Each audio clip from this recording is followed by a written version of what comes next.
రామాయణం మీద మాట్లాడినప్పుడు స్వామి సంతోషించి బంగారు ఇటురా అని పిలిచి ఇలా అన్నారు నా కళ్ళెదురుగా. నేను పండితుడు, శాస్త్రాలు చదువుకున్నాను, నన్నెవరు మాయ చేస్తారండి, నేను అక్కడ కూర్చునే ఉన్నాను నేను స్వయంగా. ఇలా అన్నారు ఆయన. హారం వచ్చింది, నా మెళ్ళలో వేశారు. ఇప్పటికి ఆ హారం నేను చూసుకుని మురిసిపోతూ ఉన్న భగవంతుడి యొక్క కృప మన మీద ప్రసరించింది. ఇంతకంటే అద్భుతమైన విషయం ఏమిటంటే ఆ రోజున ఇక్కడ సీతారామ కళ్యాణం జరిగింది. ఒక పురోహితుడు ఉన్నాడు.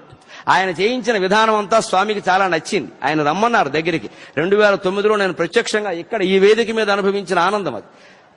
పిలిచి ఒక హారం ఇచ్చారు, ఇలాగే నాకు ఇచ్చినట్టు. ఆయన మెళ్ళలో వేసుకున్నాడు. కానీ ఏం జరిగింది, ఈ చెవుల వరకే వచ్చింది, కిందకి అట్లా పొట్టిగా ఉంది. ఆయన గుండు పెద్దది, ఈయనేం చేస్తారు, అందుకని ఈ గుండు పెద్ద ఇంత ఇలా వస్తే పాపం ఆయన మళ్ళీ ఇంకో హారం ఇవ్వమంటే బాగుండదు కదా. అందుకని అదే సర్దుకుంటుంటే వద్దు బంగారు ఇలా ఇచ్చేయన్నారు. మేము చూస్తూనే ఉన్నాం ఇక్కడ కూర్చుని. 3 మంది పండితులు ఆవేళ కవి సమ్మేళనం కూడా. ఆయన ఇచ్చాడు, ఇలా గుప్పుడు మూశారు, తీశారు. ఆ హారం సరిగ్గా ఆయన మెడకి సరిపడా వచ్చేసింది పెద్దది. ఎలా సాధ్యమైందండి?